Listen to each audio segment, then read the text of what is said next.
Good morning, welcome back to my channel to a new blog. আজকে হচ্ছে শুভ অক্ষয় তৃতীয়া, তাই আজকে সকাল সকাল ব্লগটা শুরু করলাম সুমিতার আমি বেরিয়ে। আসলে সুমিতার আজকে বেরোনোটা একটু দেরিতে ছিল, তাই সুযোগটাকে চট করে কাজে লাগিয়ে নিয়েছি। এই মিষ্টিটা আজকে কিনেছি ঠাকুরকে দেবো বলে। চলো, ফুল মিষ্টি সব কেনা হয়ে গেছে, সোজা এবার বাড়ির পথে। বাড়ি ঢুকতে না ঢুকতেই আকাশ ভেঙে ঝমঝমে শুরু হয়েছে বৃষ্টি, আর সুমিতে পড়ে গেছে মাথায় হাত, কারণ ওকে বেরোতে হবে অফিস। আজকে 30 তারিখ, মাসের ক্লোজিং, কিন্তু বৃষ্টি কমলেই ও বেরিয়ে যাবে। আমার পাতাবাহার গাছের সাইড দিয়ে এই গাছটা বেরিয়েছে। তোমরা যদি কেউ চিনতে পারো আমাকে কমেন্ট করে বলো তো, তাহলে গাছটা খুব যত্ন নেব আমি।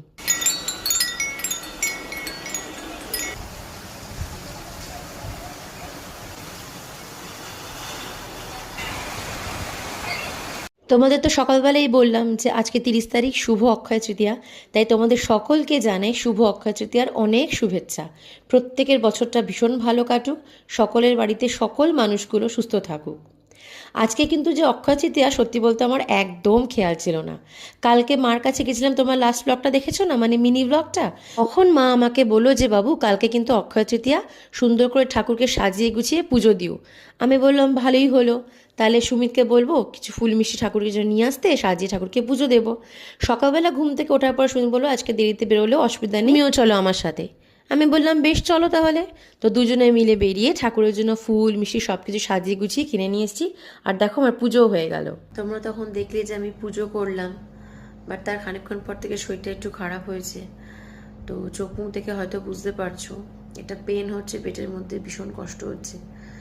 তার সাথে আমার ঘাড়ে চলে আসে, সেই পেনটাও হচ্ছে বলে আমার মাথাটাও যন্ত্রণা করছে, মাথাটা ঘুরছে হালকা। হঠাৎ শরীরটা ভীষণ খারাপ হয়ে গেছে, মানে এত খারাপ হয়ে গেছে আমি বসে থাকতে পারছিলাম না, শুয়েছিলাম এতক্ষণ।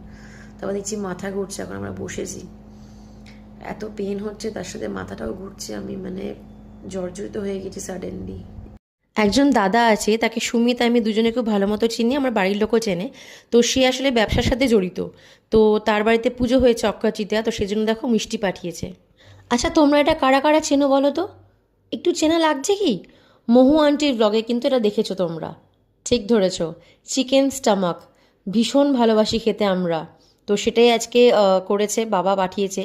তো চিকেন কষার মতো করেই সেম রান্না হয়েছে। আমাদের বাড়িতে চিকেন স্টামাক এইভাবেই রান্না হয়, পুরো কষা একদম, মানে পাশ দিয়ে তেল গড়াচ্ছে, এই প্রিপারেশন করে রান্না হয়। তোমরা কি এইভাবেই খাও জানিও কিন্তু।